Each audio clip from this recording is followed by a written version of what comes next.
You know, some people love what I call shishi bars, you know, very LA, fancy lighting, high-priced drinks.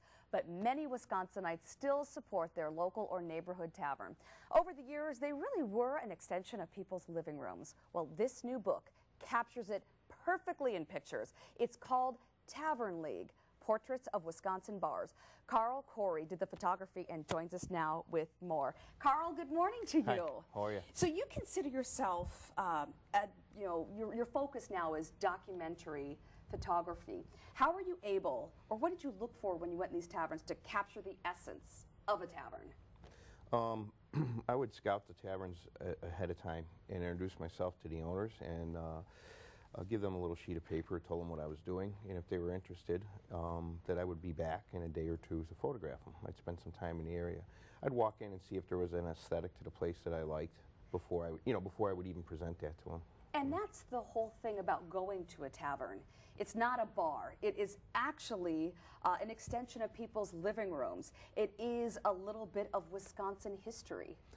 Yeah, I mean, it's kind of, Wisconsin portrays kind of a very European flavor to the tavern where they're used for entertainment, kind of like the local in Britain, and so people do use those. And that was one of the criteria too, is that there was a sense of community to the place. Oh, and that's what makes a tavern a tavern. Yeah. But do you think taverns and the people who go there are kind of a dying breed now? I mean, I love taverns. I look for them, especially when you want to watch football games or in the winter months. And, and do you think it's just kind of the popularity is dying out, or do you think they'll endure? I hope they endure. I'm not a good predictor of the future, but I think it becomes more and more difficult with electronic media. I think people are becoming more and more isolated. Staying in their own homes with their home movie. With Facebook and home movies and Netflix and stuff you can download, and I don't see people socializing as much as they used to. And so I think if that doesn't happen, it becomes difficult for these places to survive. But I got to say that the owners love their business. Oh yeah, and that's why they're in it.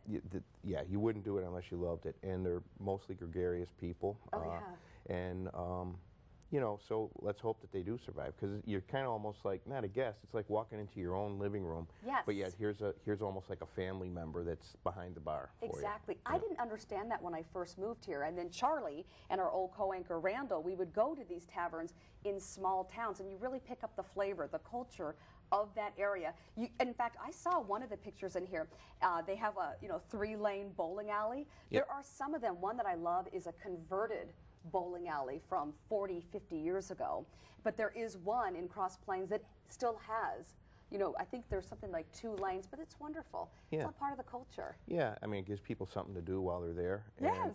And, a lot of people might be under the misconception that these taverns are all about drinking, and they're really not. No. It's really, they're all about socializing and communicating, catching up on news, and it's a gathering place, a place for people to congregate. And some of them, which I'm sure you saw, serve very good food. In fact, oh, yeah. amazing food. Yeah, so. Yeah. A lot of them cook their own food. One in Durand, the Chippewa Club, she prides herself on her recipes and brings in her mom's recipes and cooks stuff for people there every day. And it's all a part of it. Yep. And if you want to find out about these, Tavern League, pick it up. All you need to do to find out more information is go right to our news channel, NBC15.com, and click on news links. Thank you so much, Carl Corey, for capturing this little piece of Wisconsin history for us. Well, thank you, Kristen. Thanks again. We look forward to seeing what else you're going to be coming out with.